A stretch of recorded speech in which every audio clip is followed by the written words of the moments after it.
Good afternoon. Welcome to the Goldman School and to what we call Building West. We have Building East over there. This is a special treat today to have a meeting that we are having. It's a book colloquium featuring Professor Michael Katz from the University of Pennsylvania and our own Bob Reich from the Goldman School as Respondent. The subject, as you know, is One Nation Divisible, what America was and what it is becoming. This is the title of Professor Katz's recently published book and will be the basis of his remarks. I have a brief 7-hour introduction of Professor Katz. We'll be serving dinner around 9 and then he will speak. Professor Katz is a very distinguished scholar. Walter Annenberg, who has funded half of the University of Pennsylvania, I think. Walter Annenberg, Professor of History and a Research Associate in the Population Studies Center at the University of Pennsylvania. He's a graduate of Harvard, a Guggenheim Fellow, a Resident Fellow at the Institute for Advanced Study, the Shelby Cullom Davis Center for Historical Studies at Princeton. He's been associated with the Russell Sage Foundation, the Woodrow International Center for Scholars, and has held various other fellowships. He's a fellow of the National Academy of Education, the National Academy of Social Insurance, and the Society of American Historians. His work is focused in 3 major areas: the history of American education, the history of urban social structure and family organization, and the history of social welfare and poverty. His numerous works include The Irony of Early School Reform, published originally in 1968, Reconstructing American Education, The Social Organization of Early Industrial Capitalism, In the Shadow of the Poorhouse, A Social History of Welfare in America, The Undeserving Poor, From the War on Poverty to the War on Welfare, which is a finalist for the American Sociological Association Distinguished Book, and The Price of Citizenship, Redefining the American Welfare State. Professor Katz's discussant today will be Robert Reich, Professor of Public Policy here at the Goldman School, who prior to his arrival here, you may know, was on the faculty of the Kennedy School at Harvard and Brandeis. Professor Reich received his bachelor's degree from Dartmouth, his MA from Oxford, where he was a Rhodes Scholar with Bill Clinton, I think. He does something in politics, I'm not sure what. And also was a colleague of the Clintons at Yale Law School, and of course was Secretary of Labor in the Clinton administration.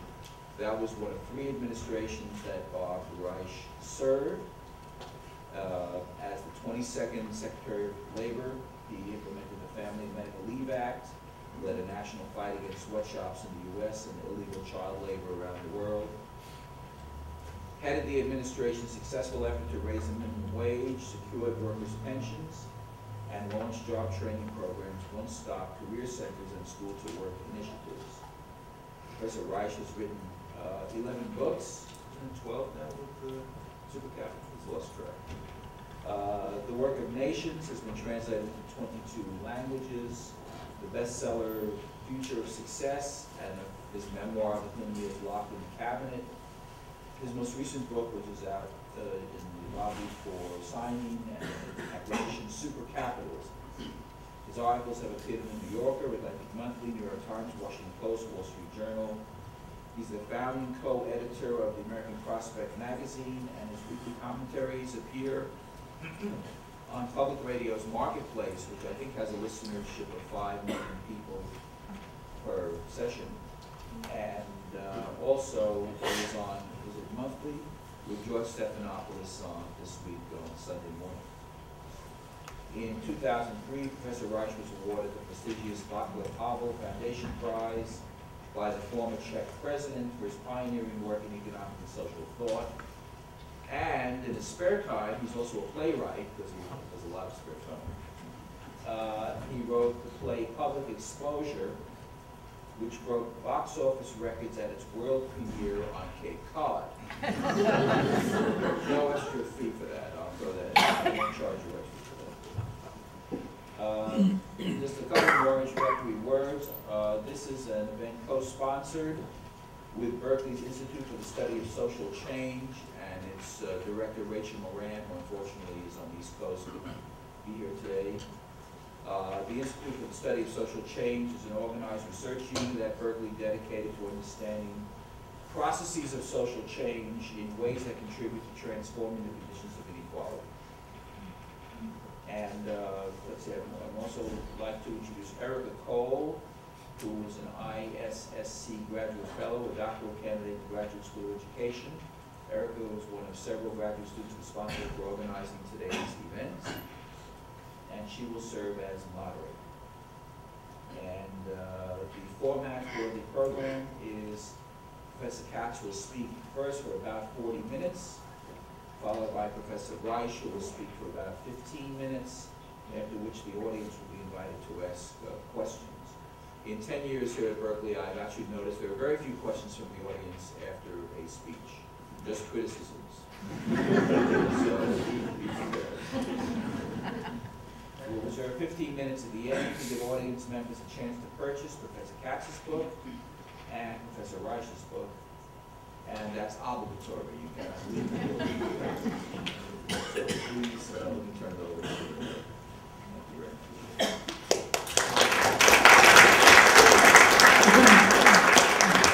Thank you, Deepnath, and thank you everyone for coming, especially on such a rainy day. We're glad that we could fill the room here. It's an exciting day. I won't be doing much moderating. I just wanted to welcome you all and to explain a little bit.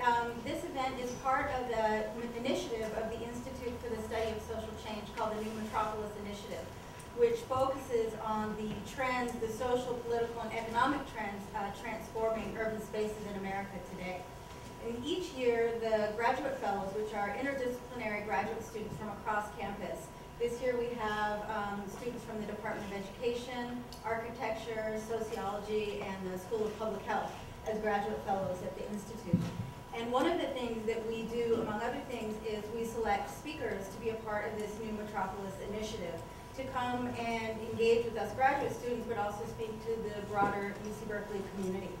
And this year, Michael Katz arose as one of our real top choices as we went through the process of selecting someone to come speak with us. As an interdisciplinary group, we felt that his work on the history of American education, his work on the history of industrial capitalism, my personal favorite, his book, The Undeserving Poor, which many of us had read in previous classes or careers, about the American welfare state and an analysis of the policies of the American War on Poverty.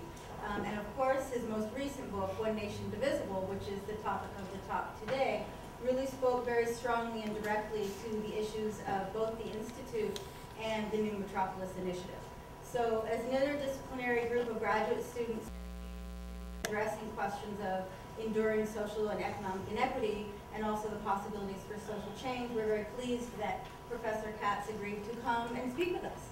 So we welcome him and we welcome you. And we are also obviously very honored and very thrilled that Professor Robert Reich has agreed to participate in this conversation and serve as a respondent for Professor Katz's talk. So thank you so much, and we're so pleased that you could join us here today as well. So as Dean Knox said, Professor Katz will speak for about 40 minutes or so, and then we will stop for Professor Reich to respond for about 15 minutes.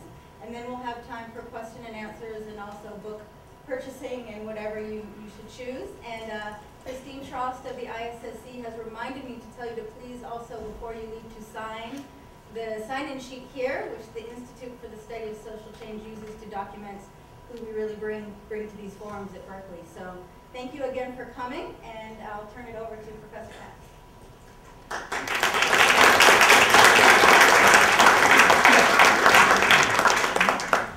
Well, thank you very much, Erica. It's really a great pleasure and an honor to have been invited here today. I'm very excited about coming, and I'm very excited about the chance to meet Robert Reich for the first time, someone whose work I've admired greatly for such a long time.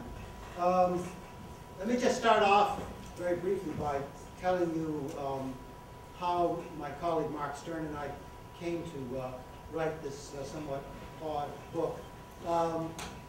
Every decade since the 1930s, the Russell Sage Foundation has sponsored one or more volumes on the decennial census, examining trends that have taken place in the decade.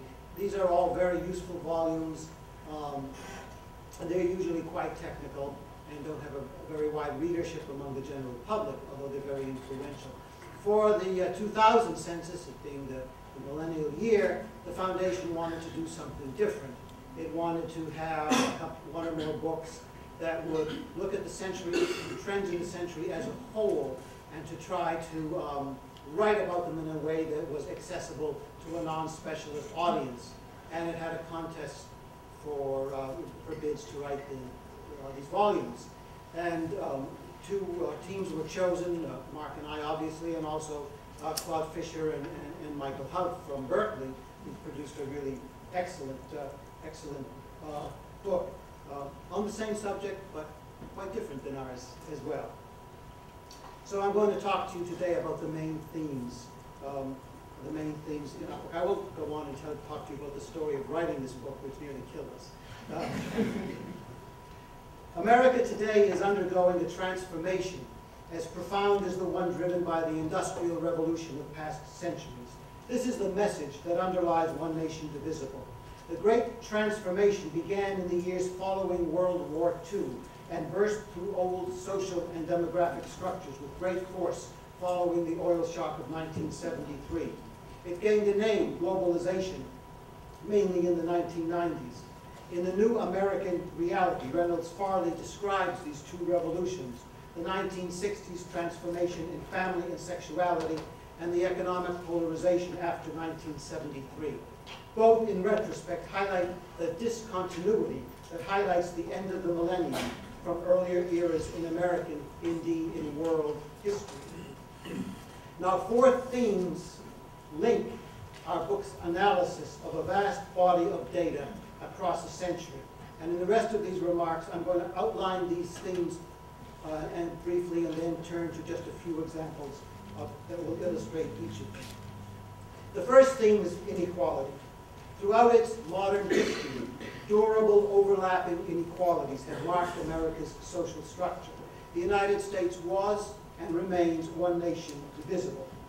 Despite repeated contractions and expansions in the degree of economic inequality, the income and wealth pyramid has remained durable and steep, with discontinuities in the distribution of rewards by work, ethnicity, and gender. Yet, immense individual and group mobility has accompanied this structural durability. The coexistence of structural rigidity with individual and group fluidity is what we call the paradox of inequality. Inequality, however, has not always worked in the same way. By the late 20th century, older patterns of overlapping oppression had been replaced by a new inequality, a cumulative process that progressively divided Americans into statuses. This new inequality was marked as well by complex and intricate interactions with the history of diversity, which constitutes such a large part of the American experience. This diversity is the second theme, and it takes three forms: demography, geography, and personal experience. 20th century American history began at a moment when massive immigration from Southern and Eastern Europe was transforming the nation's demography and culture. 21st century American history began at a similar moment, only the newcomers were largely from Latin America and Asia. And as a century earlier, their impact on the United States remains uncertain and contentious. The story of the 20th century is, in part, the working out of the relation between the nation and its new arrivals.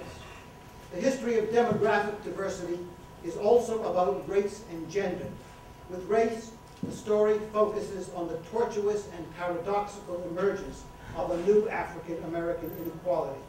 It also traces the supersession of the black-white model of race relations by an emerging multi-ethnic pattern that will characterize the nation's future. With gender, the point is not only that the experience of women underwent revolutionary change, the most revolutionary change of any group. Rather, the history of gender intersects with the history of migration and work, because the history of migration and race, because the work experience of women and men went at such different angles, with African American and immigrant women often pioneering the route to the middle class and reaching near parity with native-born whites more quickly than men. Diversity always has had a geographic side as well. Here too there are paradoxes in the story. On the one hand, the reduction of the regional diversity through the economic incorporation of the South into the rest of the nation, and the hegemony of the national economy. On the other hand, the segmentation and diversification of urban forms with increased racial segregation and suburbanization. Finally, the history of personal experience exhibits the diversity theme too. Both the stages in human lives, adolescence, old age, and the characteristics of families traveled a complicated road from diversity toward standardization and then back again after about 1960 toward diversity. All these forms of diversity, demography, geography, personal experience, have intersected with the history of inequality, the first theme, in myriad and detailed ways. The third theme in the book is the role of government. Americans tend to undervalue the contributions of government to economic and social history, especially in an age that celebrates the market. The role of government in forming the institutions that shape the experience of individuals, families, and communities often is not well understood. In our analysis of social and demographic trends in the 20th century, we found the hand of government everywhere, played with increasing visibility and power throughout the century. The institutions of the state and labor market reduced inequalities after World War II and proved central to the economic and social progress of African Americans and women. The erosion of public institutions and protections in recent decades is a prime source of the increasing inequality that had defined the history of social structure in the late 20th and early 21st centuries, a story tragically embodied in the aftermath of Hurricane Katrina in the summer of 2005. At the same time, government policies reshaped personal experience, redefining what it meant to grow up, to grow old, expanding the chances of ordinary families to educate their children or purchase a home, and forcing Americans to alter their everyday assumptions about women and ethnic minorities. None of the important economic and social trends of the 20th century can be understood apart from the role of government. Now, the great transformations at both ends of the 20th century shattered existing ideas. The impact of events on the ideas that underpin public life is our fourth theme. At both millennia, violent, disruptive change upset patterns of work, family, and social experience. What must be grasped is that this change was discontinuous.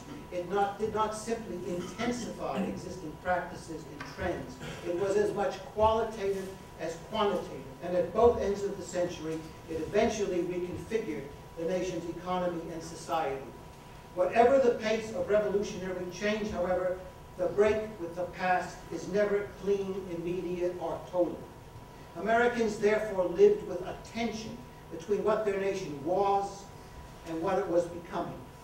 Social, economic, and demographic transformation, as is often the case, proved swifter than intellectual regrouping.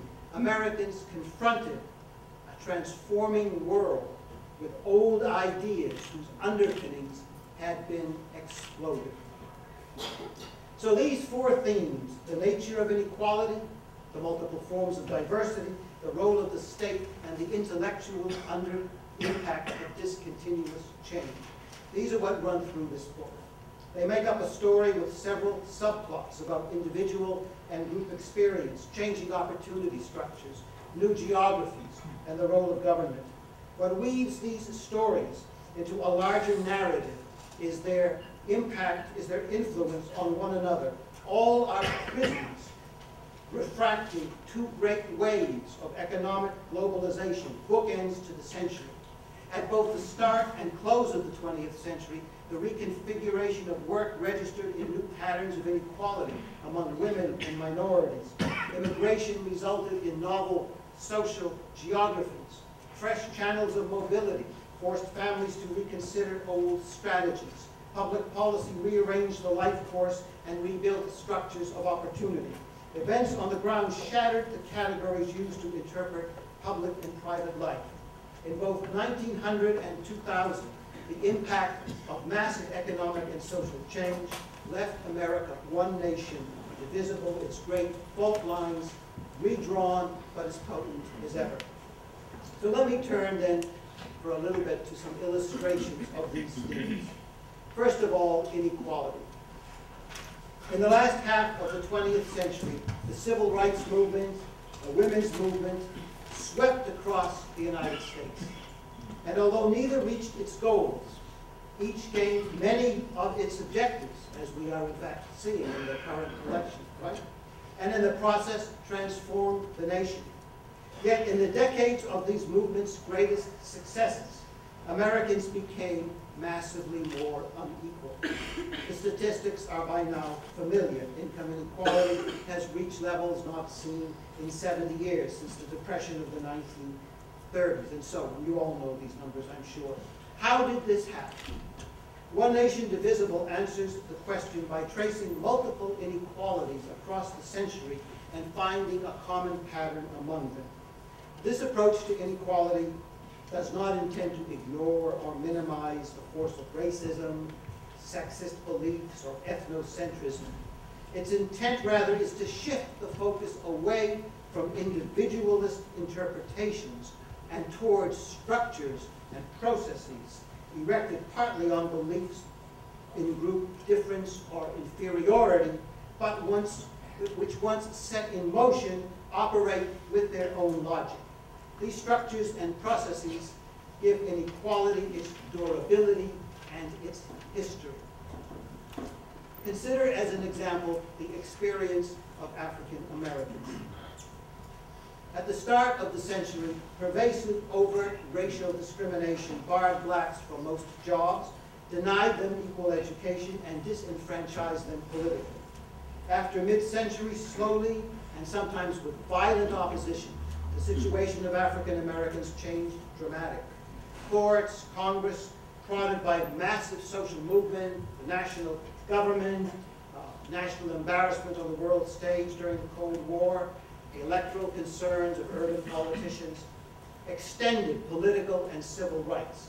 Affirmative action and new welfare rights contributed to the extension of social citizenship, guarantees of food, shelter, medical care, and education. By the end of the century, legal and formal barriers that had excluded blacks from most institutions and from the most favorable labor market positions largely had disappeared. Black poverty had plummeted, and black political and economic achievements were undeniable. Yet for many people, both white and black, the sense remained that racism still pervaded American society, operative in both old ways and new ways, removing some barriers but erecting others.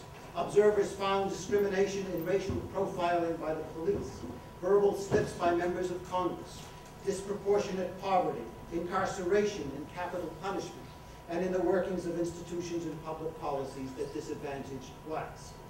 Racism, they maintained, kept African Americans residentially segregated and clustered disproportionately in the least desirable jobs, if not out of the workforce altogether, and circumscribed their opportunities for education, high incomes, and the accumulation of wealth.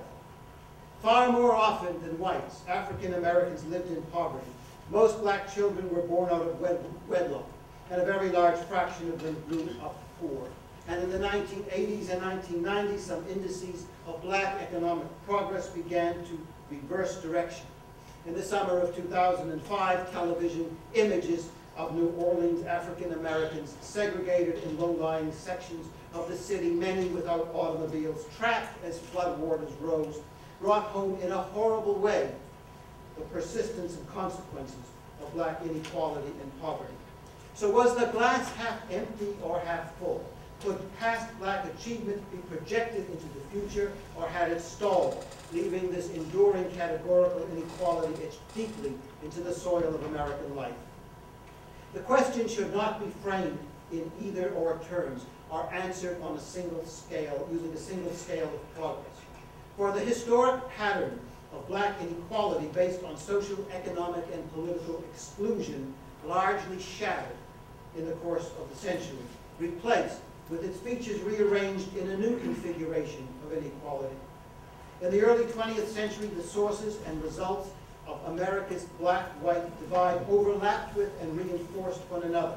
What stands out about the new pattern of inequality is the cumulative process from which it results, and the internal differentiation which is its product. Inequality among African Americans no longer grows out of a massive and mutually reinforcing legal and extra-legal public and private system of racial oppression. Rather, it is a subtler matter, proceeding through a series of screens that filter African Americans into more or less promising statuses, dividing them along lines that are full of implications for their economic futures, and in the face of natural disasters, their very lives. The history of African American experience, like the economic history of women, which we also talk about, reflects the paradox of inequality in 20th century America. Blacks less often acquired a four-year college education. Men, but not women, who did enter remunerative jobs earned less than whites. With education held constant, in fact, black women reached income parity with white women. Nonetheless, whatever their jobs or educations, African Americans could not bundle individual into family earnings as large as those of whites. More of them were poor. More men were in prison. They owned homes less frequently, and the homes they did own were not worth as much. As a consequence, they lived in segregated neighborhoods, owned automobiles less often, died younger, and when disaster hit, proved the most vulnerable. Economic inequality, thus, was a cumulative process. It did not result from a single form of inequity or discrimination, but from a series of screens that filtered blacks into less favored compartments, whose cumulative result was a new configuration of inequality. Patterns of economic inequality separating blacks and whites shattered and then recomposed between the end of World War II and the turn of the century. While blacks did not reach economic equality with whites, the configurations of inequality among them had been transformed irrevocably. A differentiation within African American social structure, a differentiation by labor force participation, industrial employment, occupation, education, income, wealth, and gender. This was one result. While both black men and women moved into white-collar work, women's gains outpaced men's. Between 1940 and 2000, 63% of black women, an increase from only 7% in 1940 compared to 52% of black men, worked in white-collar jobs. Clearly, the expansion of government, healthcare, and the private sector white-collar jobs opened a plethora of opportunities seized by African American women. For black women, America's economic transformation from manufacturing to service was a source of opportunities gained, not lost. At the same time, the situation of black men worsened. As disturbing numbers of them found themselves outside the labor market altogether.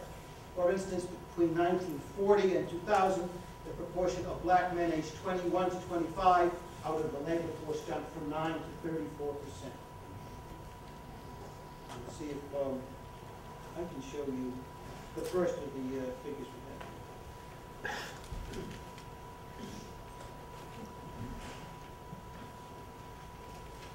Yeah, you can see that.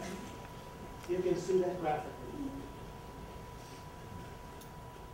This bottom line, this black line that goes up, shows the labor force non-participation of African American men You can see how distinct it is, how different it is from the lines for women. It was through this process of differentiation, the accumulation of many small and not so small distinctions, that black social structure increasingly came to resemble that found among whites, and that black inequality endured, despite individual and group mobility. Even when African Americans, both women and men, moved into better types of occupations, they clustered in less prestigious and well-paid positions. Among professional and technical workers, for instance, black women were employed more often than white women as technicians, the lowest rung on the ladder. Black professional men worked twice as often as whites in the human services, the least well-paying branch of the professions. Group mobility could not overcome the nation's most historically durable inequality. Diversity, the second major theme in the book, as I pointed out, characterizes the history of populations, spatial differentiation, and family and life course. The major population story, immigration, is in part well known. Between 1850 and 1930, the number of foreign-born in the United States increased from 2.2 million to 14.2 million. In 1910, they made up 14.5% of the population. Together with their children, the fraction of the population composed of first and second generation immigrants was much higher, about 20%. Immigration, cut off by world events and this restrictive American legislation of the 1920s, entered a trough during World War I, the Great Depression, and World War II.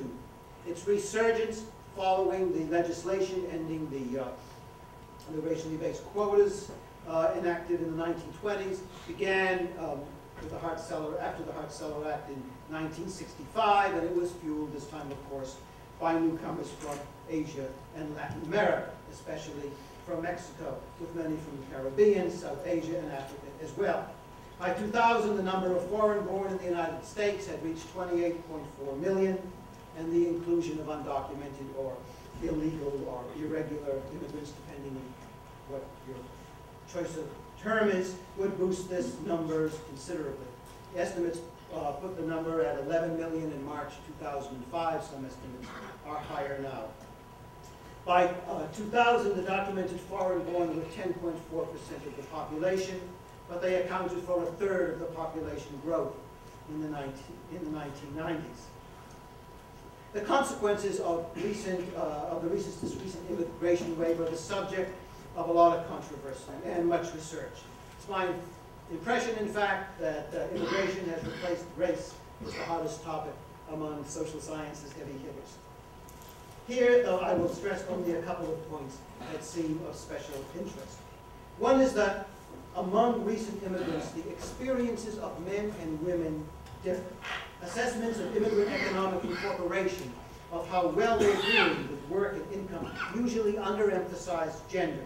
As with African Americans, among Mexicans, whose experience we examined intensively, women are moving into white-collar work and approaching income parity with whites faster than men. And second, we don't share the alarmist views of the pessimists who see Mexicans as of lower quality than earlier immigrants and predict their failure to assimilate into or adjust to American life. On the contrary, we find striking parallels between the experience of Mexican immigrants today and Italian and Polish immigrants earlier in the century. Early 20th century immigrants, and this is the usual argument, prospered because of the availability of jobs in heavy industry, which now have nearly vanished, leaving the Mexicans without a comparable initial rung on the ladder of economic success. But in fact, in pay and in working conditions, the industrial jobs that employed earlier immigrants were no worse than the construction, agricultural, and service work available to today's Mexican immigrants. What differs are labor market and public sector institutions, unions, and an expanding welfare state. These are what brought modest prosperity and security to an earlier immigrant working class and its children only after World War II. And it is what Mexican immigrants and their children do not enjoy to anything like the same extent today. In this regard, Mexican Americans share the situation of other young Americans. The halt, even slight reversal of economic progress noticeable among second and third generations Mexicans is an instance of a much larger problem, growing inequality and declining mobility among the whole working class.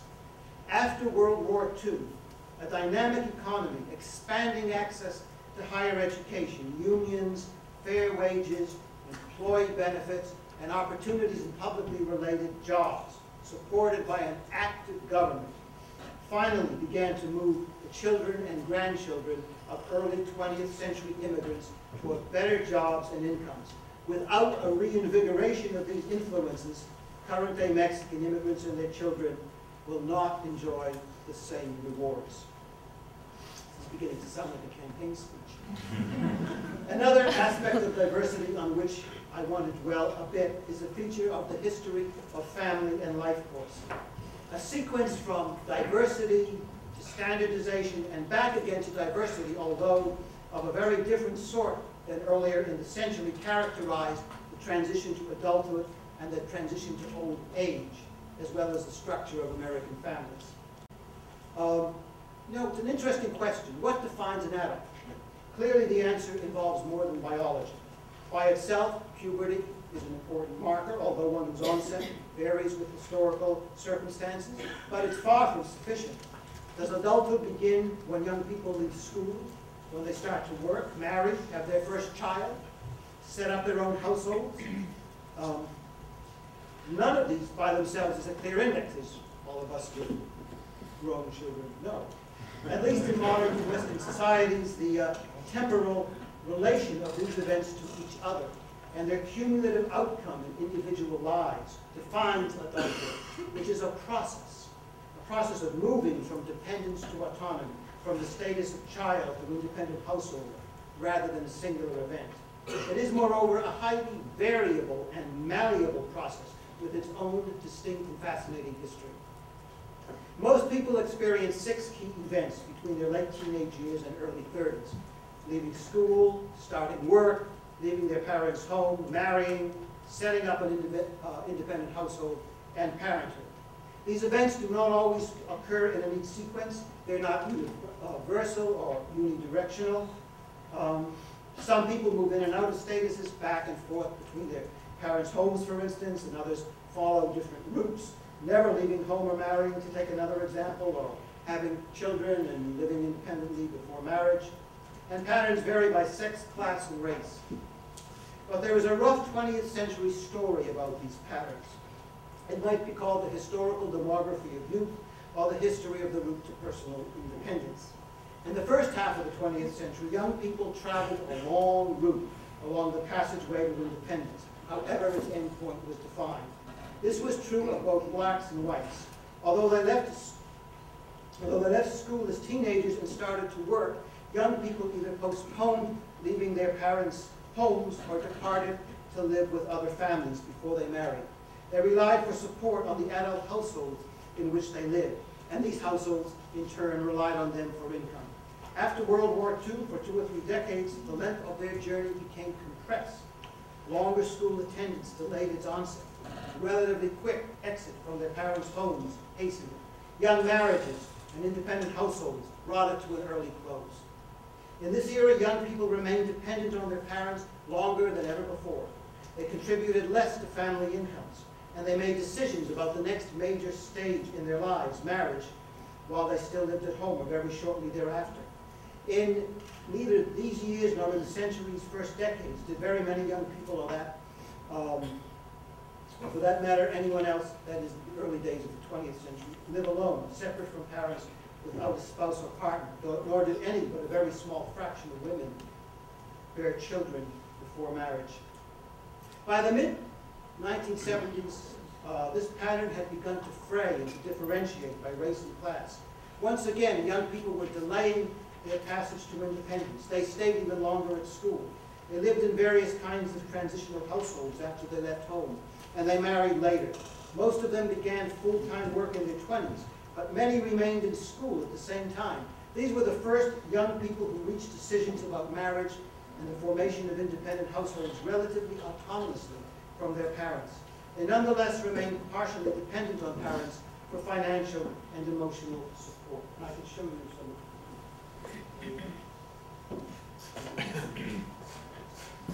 And you can see the transition to adulthood in these charts by gender and by race.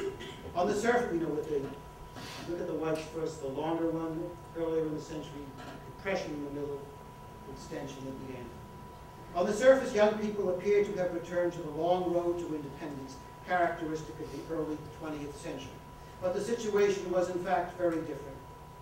The economic reciprocity between parents and children, so common then, had given way to a mainly one-way flow of resources, while the years of delayed adult responsibility were much more often passed living alone or with roommates or partners than with parents or other families. A new life stage had emerged. This pattern characterized the experience of whites more than African Americans. African American experience became most distinct late in the century when marriage took a radical plunge. By the century's end, most African American women gave birth before they married, and most lived on their own. African Americans were pioneering a trend visible in less accentuated form among white women as well, the disconnection of parenthood from marriage. The history of African Americans' passage to adult independence reflected America's durable racial inequality. As a result, the influences that compressed the events in white youth's experience into a narrower age band did not operate with anything like the same force for blacks. Widespread poverty disorganized life's events, preventing the need of sequencing more common among whites. In the century's last decades, as black economic experience bifurcated, a large number gained the resources to follow the same path as young white men and women. But key events in the lives of black women and men often lacked a clear sequence. Black men's exclusion from the labor market and the high rate of incarceration held back the formation of families and households, leaving black women increasingly unmarried, with the passage to adult independence centered around single motherhood. With motherhood the measure, black women reached adulthood early, following a road where statuses, child, parent, student, worker, householder, overlapped, and neat sequencing was impossible. In this way, the history of the life course refracted America's most durable inequality. Like the road followed to independence, the road followed during life's latter years, passed also from in this way, diversity to standardization, back again to diversity. We tell the story in the book. It would take too long to go into it here. But it was profoundly influenced by economic changes and by the role of government. Huge changes in the way Americans grew up and old transformed the families in which they lived. Like the life course, families traversed a sequence from diversity to standardization and back again to diversity. A sequence also powerfully impacted by the institutions of the labor market and the state and by the nation's durable inequalities. In the 20th century, 4 trends interacted to produce the changing configuration of families. The first and third of these were already in motion at the start of the 20th century. The others began later. The first were, 1, the drop in the number of children born to married couples. Second, the decline in marriage and its partial disconnection from parenthood. Third, the lessened co-residence of the elderly with their children and with others like relatives and daughters. And fourth, the increased number of unmarried adults living together. That is what we call non-family households. Despite racial differences in the degree and the speed of adoption, these trends mark the history of both black and white families. From everywhere on the demographic spectrum, new family forms emerged. Single mothers who separated parenthood from marriage, young college-educated men and women enjoying a period of independence with minimal responsibilities, and the elderly with their empty nests. As a result, conventional families, married couples with children, plummeted as a percentage of all families from 55% in 1900 to 45% in 1960 and 25% in 2000. Among these families, the drop in the fraction with the non-working spouse was even greater, down to 8% in 2000. In both 1900 and 2000, a combination of 4 family and household types accounted for almost all the settings in which people lived. And here you have the 4 household types and their change over time. But changes, changes in the content of these family and household forms and the balance among them actually were straining the conventional understanding and meaning of family. Non-family households were either young adults working for a few years before marriage or cohabitating couples, rather than, as earlier in the century, immigrant men in boarding houses or sharing rooms while they earned money to send back to their families. Empty nest households were couples looking forward to old age alone together or in a retirement facility, rather than as before, women and men anticipating a move-in with their children when they became too frail to manage on their own or ran out of money. Single mothers earlier in the century were divorced or never. Earlier in the century, single mothers were largely widows. By this point, they were largely divorced or never married. So here's how what these figures show the share of each household family type changed between 1900 and 2000. As I said, traditional families from 55% to 25%. Non-family households from 10% to 25%. Single mothers from 28 to 30%, and empty nest households from 6 to 16%. As never before, the question, what is a family, required a new answer.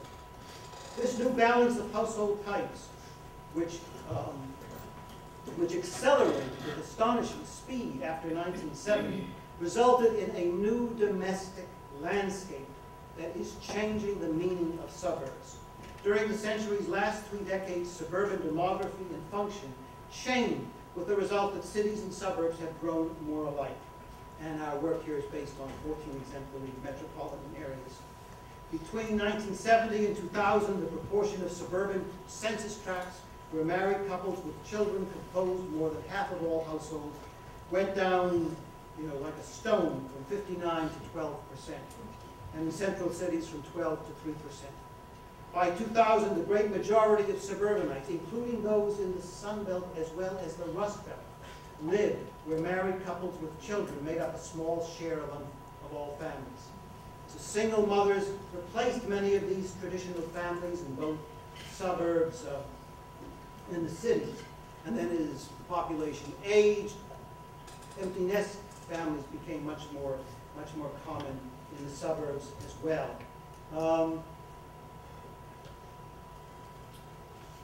In central cities, immigration combined with the increase in non-family and single mother households to dampen the influence of population aging. But non-family households, young, unmarried people between the ages of 18 and 35, living alone or without relatives, replaced the traditional families in the cities and suburbs. Between 1970 and 2000, the share of the population living in census tracts where non-family households were at least 30% of all households rocketed from 8 to 35% in the suburbs and from 28 to 57% in cities. Let me just show you a couple of maps which make this point clear. So we've got here metropolitan Chicago in 1970 and 2000. So the figure in black shows you where married children with households made up over 60% of the population. And you can see what you'd expect in the suburbs. But just go down here to 2000. And it's astonishing. And then the obverse of this, my own city, Philadelphia. So we go up here. This so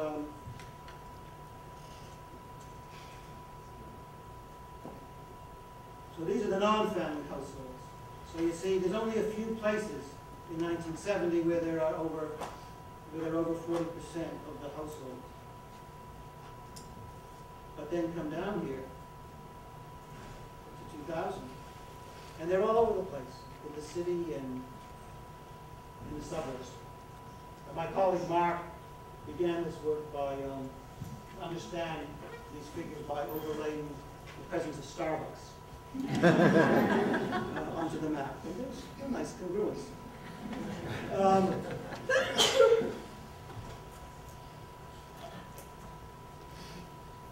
Despite the differences between Sunbelt and Westbelt regions, as I said, the trends were amazingly similar, showing the near disappearance of suburbs dominated by traditional families and the prominence everywhere of unrelated individuals living together. A new domestic landscape emerged from these revamped household types. The concentration of young adults and empty nesters redefined urban economic zones, increased numbers of single mothers living in poverty, shaped new districts of concentrated poverty in central cities, and fueled a rise in suburban poverty, especially in suburbs that bordered on cities. At the same time, by bringing young working-class families back to several cities, immigration slowed the disappearance of traditional families and moderated the gulf, separating gentrified neighborhoods from vast areas of concentrated poverty.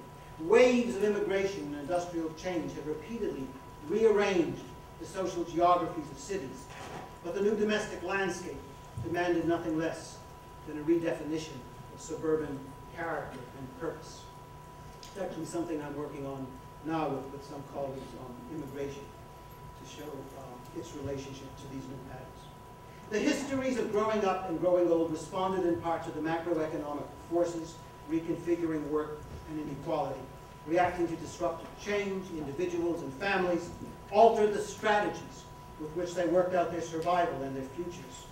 In the process, family and life course proved more malleable than the durable structures of inequality, which proved remarkably resilient.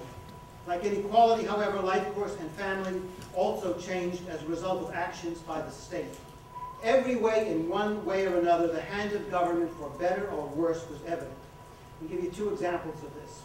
The provision and role of schooling, and the introduction and then expansion of Social Security.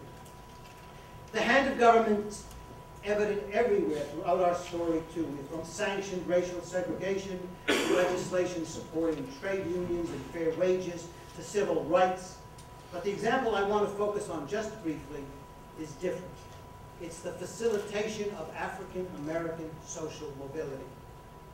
Many black men found employment in public and state-related jobs. That is, jobs that were nominally private but were dependent on public funding. In 2000, these state-related industries employed 19% of black men. Public and state-related employment proved even more important for black women. At century's end, nearly half, 43% of African American women worked in state-related industries. That's what this last graphic.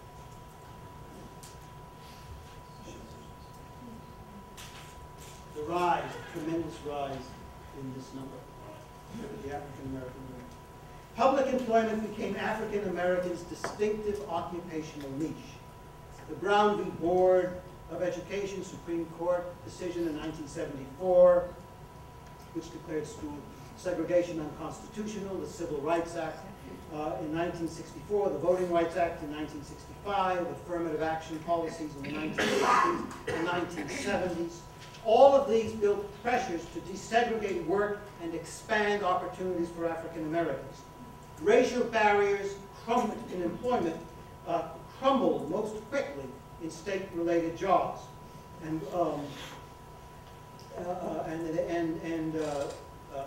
these jobs just exploded at the same time in the 1960s and 1970s as the war on poverty and Great Society, as these just escalated spending on social programs. So we had the convergence of the two, the crumbling of the barriers, the expansion of the program, resulting in this opportunity. And these were good jobs. They paid, on the whole, more than private sector employment. In 2000, the median income of African Americans who worked full-time in the public sector exceeded the income of black private sector employees by 15%. That's for men, and 19% for women. Public and state-related employment thus have been the most powerful vehicles of African American economic mobility and the most effective anti-poverty legacy of the Great Society. This dependence on publicly funded work also left African Americans vulnerable.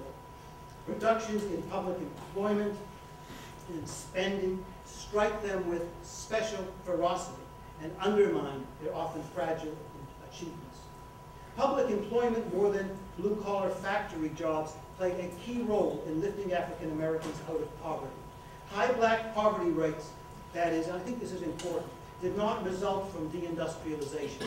Aside from Detroit and Chicago, in major cities, African Americans did not find extensive work in manufacturing, and they were denied the best industrial jobs. Everywhere, black industrial work was common. Service, nonetheless, remained the core of black urban employment. Black industrial workers, moreover, did not earn higher wages or work more steadily than African Americans employed in other sorts of work. In the sample of 15 representative cities in 1949, Buffalo, New York had the largest fraction of black industrial workers except for Detroit, but its poverty rate was among the highest. In cities with the lowest black poverty rates, relatively few African Americans worked in industrial jobs. Instead, government employment, which accounted for 60% of the variance in black poverty rates across these 15 cities, reduced poverty and was the best predictor of African American poverty rates. Not only did public employment reduce poverty by providing steady, well-paid jobs, African Americans' access to public employment also signaled increasing black political influence. And that, in turn, encouraged local welfare bureaucracies to respond more generously to black need. Thus, in cities with the highest levels of public employment, more blacks escaped poverty through public transfer programs. The size of black public employment explained 33% of the effectiveness of cities' public assistance programs. Overall, the correlation between African American poverty and employment in government was a striking -0.7.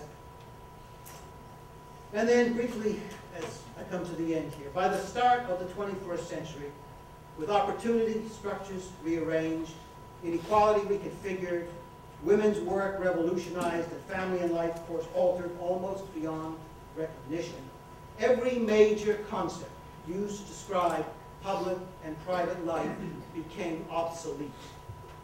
Familiar ideas lost their accustomed moorings. Work, city, inequality, race, gender, family, even nationality, what it means to be an American, all suddenly had become problematic ideas. Demographic, economic, and social change had overtaken old ideas, exploding intellectual frameworks. So how then are we to think about the issues on the public agenda in the 21st century? Take race, for instance. In the late 20th century, two demographic trends, immigration and intermarriage, undermined whatever tenuous base had sustained America's biracial division into black and white. Population projections clearly show that in the future blacks would not compose the largest minority and that whites no longer would be the majority. America is not black and white. Race is not a valid scientific idea. Intermarriage is mingling women and men from all communities of descent.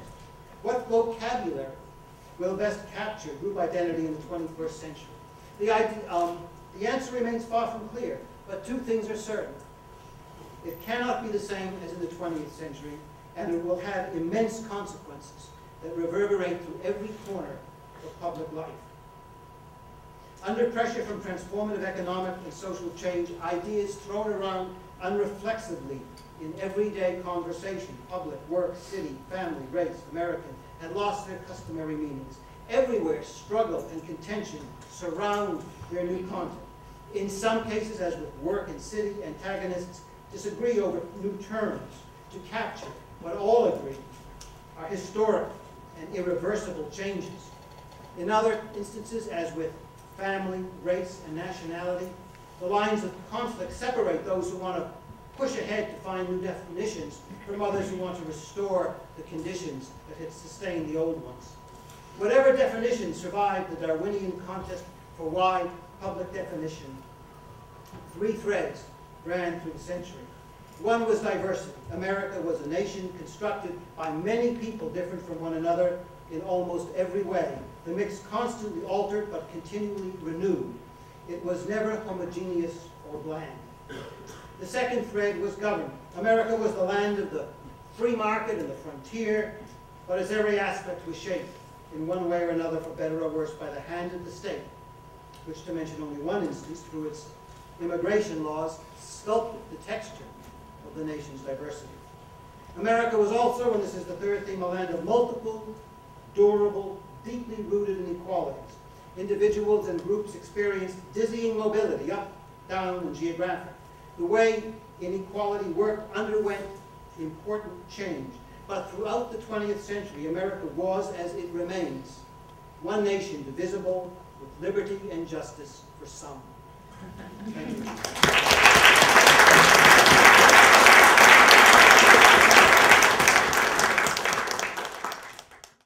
We had this kind of 3 decades after the Second World War in which Americans became more equal.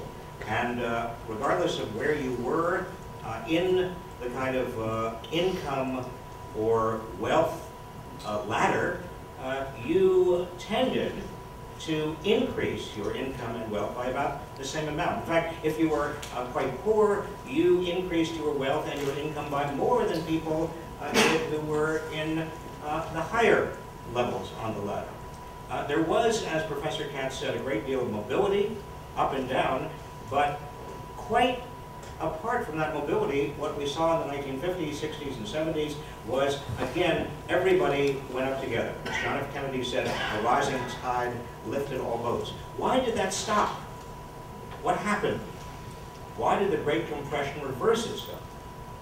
Well, I'm not an economic determinist in the sense that I don't want to suggest that everything can be related to changing economic structures, or even a technological determinist, that everything can be related to technology.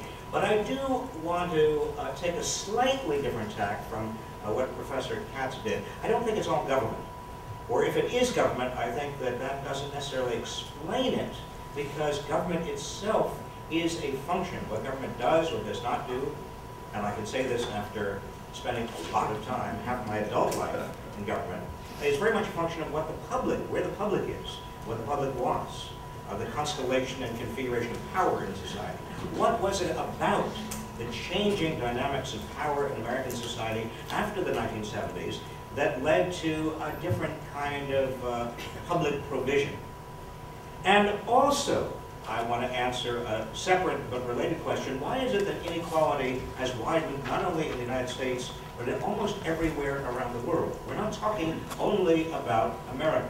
Professor Katz gave us a very interesting tapestry with regard to the story of the United States. But what we have seen, particularly since the mid-1970s, early 1980s, is inequality widening dramatically in every what we call advanced or industrial or post-industrial country, but also in many places such as China and India and many developing nations. Well, let me suggest to you that at least part of the answer to all of these questions has to do with the structure of industry. Between 1945 and 1975, mass production reached its zenith. And by mass production, I mean high volume, standardized, stable production, economies of scale. You only had 2 or 3 or 4 major producers in every industry, roughly coordinating their output. Why? Because the industry only could contain 2 or 3 or 4 major producers, given that each of them was producing so much and achieving so much by way of economies of scale. In the auto industry, we evolved the big 3. Why not the big 10? Well, the big 3 because there was room for about 3 major producers, given that the economics of high volume and large scale production only permitted about 3. Now that system of production reduced competition dramatically between and among major firms. It allowed firms beginning in the late 40s and beginning and 1950s to accept unionization big time without it cutting into profits. It allowed companies, because of productivity gains through economies of scale, to pass on some of those productivity gains to their workers in terms of higher wages, even where they didn't have unions. In fact, the entire economy in the United States and in Europe and elsewhere began to resemble almost a big civil service system, big bureaucracies, in which everybody's place in the bureaucracy in terms of earnings was established in a kind of a bureaucratic way. There were not very high earnings, there were not very low earnings. There was not a spot auction for labor. Most people could anticipate what their wages were going to be, and their wages rose in a kind of pre-configured way. They also received benefits, health benefits and pension benefits, certainly in unionized jobs. The entire mass production system had as a correlate mass consumption. And then something very dramatic happened, starting in the 1970s. What was it? Well, I've written a book about it. And if I give away the plot, you may be less interested in my book. Let me just say very, very quickly, again because time is limited, what happened was a breakdown in that high-volume, stable, standardized mass production system, a dramatic increase in competition. Many more entrants. Part of it was due to technology and globalization. Part of it was due to new systems of production that were in turn related to new technologies that came on stream. In almost every industry, in almost every country, we saw intensifying competition. And that intensifying competition had dramatic impacts on the labor market and also on the structure of the family. The median wage in the United States has barely increased, adjusted for inflation, since the 1970s, even though the U.S. economy is much, much larger. Where did all of the benefits of a growing economy go to since then? Mostly to the very top. How did American families cope with median wages that barely budged, given that living standards and certainly aspirations for living standards continue to rise? Well, Americans basically lived beyond their hourly wage paychecks. They did that first by women pouring into the workforce. I wish I could say that the reason that women entered the workforce in such large numbers beginning in the 1970s was because of all these wonderful new opportunities open for professional women. That is not the case. Most women went into the workforce beginning in the 1970s to prop up declining male wages. And most of those wages were declining because, again, intensifying competition put downward pressure on many of those unskilled, routine job, manufacturing, and service wages. When that coping mechanism was exhausted, when basically 70% of the women of young children in America were in the workforce, what did Americans do? They turned to a second coping mechanism, and that was working more hours. Americans are now working on average 350 more hours a year than the Europeans, the typical European. More hours even than the super industrious Japanese. But that coping mechanism also ran out. There are only a limited number of hours you can put in, particularly when you have two wage earners. Well, I used to call those kinds of families called DINS, D-I-N-S, double income, no sex. There's a limit to how far you can go. By the way, let me just say, I think one of the explanations for why we had so many women, single-family women, begin to form single families in the 1970s, 1980s, was that they did go to work and they did not need men any longer. In fact, the buying power, the economic power of men, in particular blue-collar men, continued to decline. The third coping mechanism we saw in the 1990s and this decade is families going deeper and deeper into debt until basically there are no net savings at all in the United States. And they use their houses. 2/3 of Americans own their homes, in fact did own their homes. That's becoming a little bit less now. And those homeowners used their houses as piggy banks, essentially through refinancing and through home equity loans, particularly over the last 10 years. That's come to an end. Housing prices are going down, the housing bubble has burst. So we're seeing an end with a 30-year cycle by which Americans basically continue to consume even though wages adjusted for inflation barely budge. And the net effect economically of the end of that era is inadequate buying power in this country, which I'm afraid is resulting in not just a recession, but really a recession very different structurally from a recession that we've had before, the last two recessions. This is a fundamental realignment kind of recession. Well, on that upbeat note, I'm going to end what I had to say, and Professor Katz and I will both take your questions. Thank you.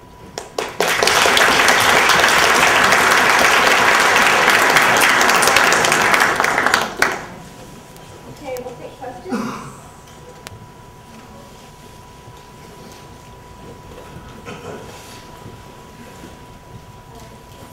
Right here. Yes, for Professor Reich, you didn't mention anything about the change in tax structure under Reagan and Bush.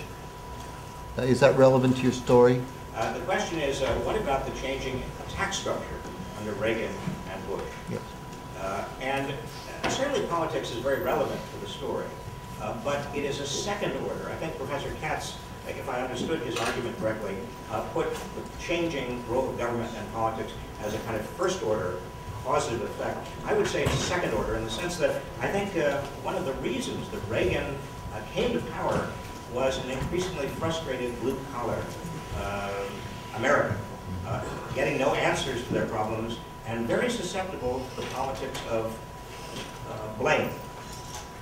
That is, blue-collar Americans could very, very easily blame blacks and foreigners and others or they were led to blame blacks and foreigners. I've obviously given the story, the understanding I have, it was not at all because of blacks or increasing numbers of Hispanics and immigrants or foreigners. But that was a story easily told by demagogues. The Republican Party did try to split off the old blue-collar. Reagan Democrats became Reagan Democrats.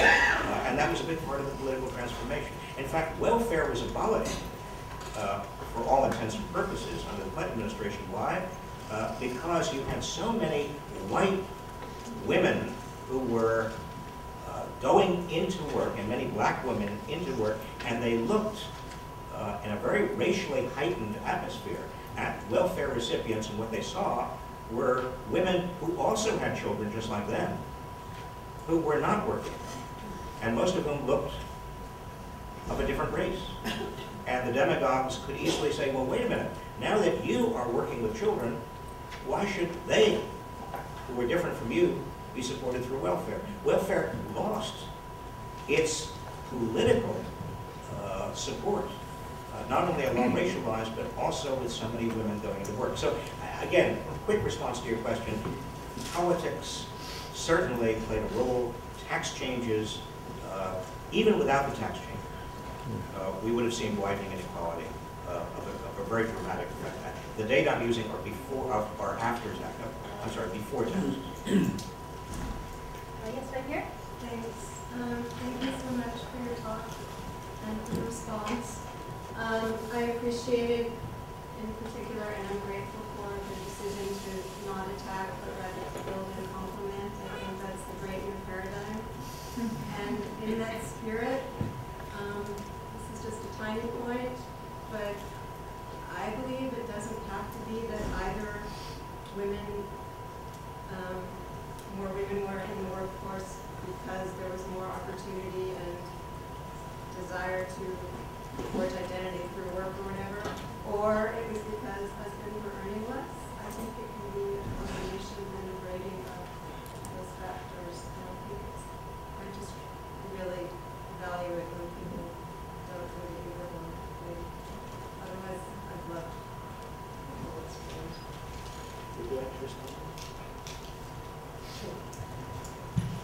Yeah, I mean, I think you're certainly right. I'm sure that both factors work. And maybe there's some kind of class differentiation there.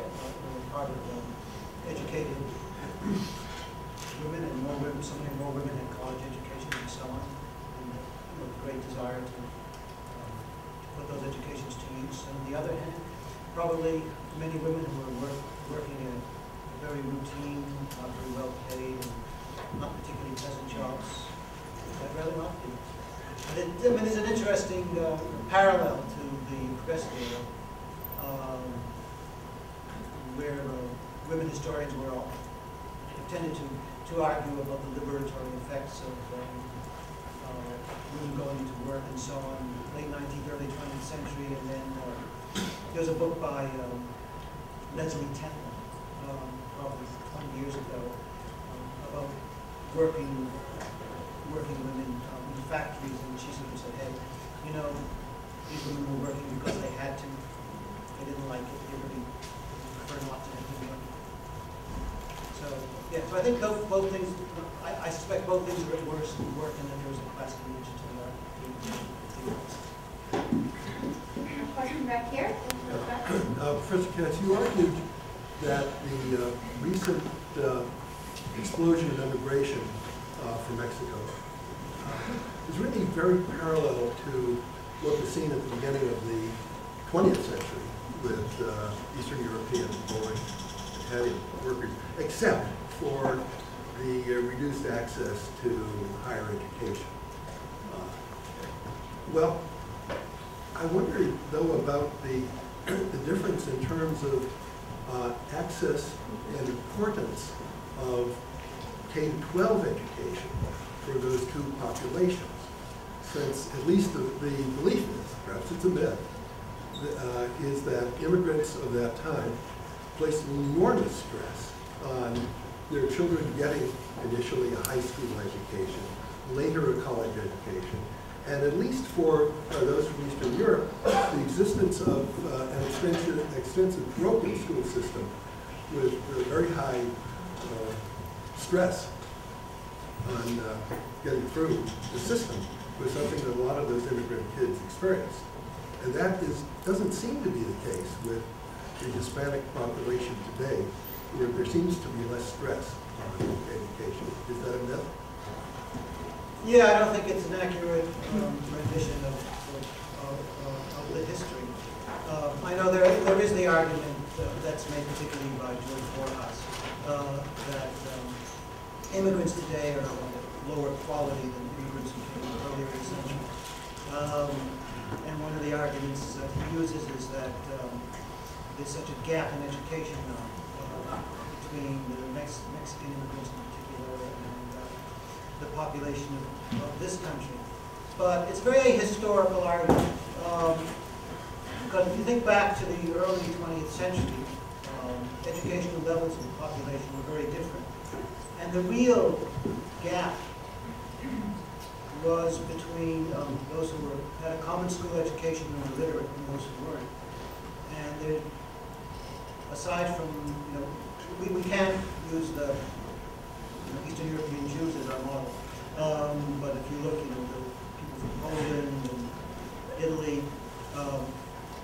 countries with Central and Southern Eastern Europe, very high rates of illiteracy prevailed in those societies. Very low rates of common school education. So in fact, there was a tremendous educational gulf between the immigrants who came then and the American population, where literacy was nearly universal and almost everyone got a common school education. So I don't think that so that in some ways is the equivalent of the difference between high school education and non-high school education today. Remember, in 1900, I think something like 5% of the population had graduated from high school.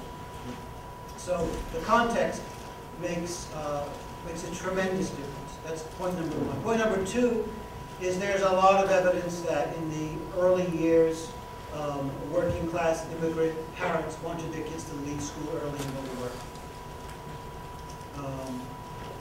And so, I don't really know of any evidence aside, again, from the Jews and Romanians, that there was a strong educational drive, and drive for prolonged education among the immigrants of that generation. And in fact, we've looked at this quite intensively. We have a section on it in the book, and then we've elaborated on it with more data in an article in social science history called the Mexican Immigration Debate View from History. If you look at the situation of Eastern European immigrants, very high rates of blue-collar work, very high rates of poverty, very low rates of education until the Second World War. And that's when the big breakthrough really, really happens. And Mark has tried to do some estimation of the rate of economic integration, that is, rate at which occupational improvement takes place, rate of language acquisition, English language acquisition, and actually the Mexican immigrants come out a bit better than the Italians and Poles. One last nagging question right here, and then we're going to have to. The last question, I guess, is regarding what seems to be a popular claim, and I know that this is addressed to Katz, and thank you again for a great talk. So, but this idea of demographics as destiny, and this seemingly shifted the fundamental binary from a black-white racial binary to one that's claimed to be in terms of immigration. So this idea of moving away from blacks being no longer being the largest minority, potentially in the next 50 years, whites no longer being potentially the majority in terms of demographics, and this fundamentally reconstituting what we consider to be race from a black-white binary into something that's different. And it seems that whether it's, and I guess the question therefore is whether it's a reconstitution or whether it's actually really a transcendence of race, immigration being the fundamental problem. So I guess, I know that you kind of addressed a little bit in terms of the continued issues around race in the experience for African Americans, and this idea that potentially 50 or 100 years from now, it seems that race will still be an issue and that we will still have blacks and whites and people who have been black and white in some ways. So I'm wondering, in what ways do you see race being totally transcended in terms of black-white binary? In what ways potentially maybe is going to be reconstituted? Well, that's a really interesting question, and an important one in terms of all the discussion that's going on today about the current election that we see in the transcendence of race. I actually don't like the term transcendence. I'm too much of a materialist. It's got a little bit too much of a lifty quality for me. I mean, I think we're seeing redefinitions, recompositions, changes. I don't know what the outcome is going to be, but transcendence, no.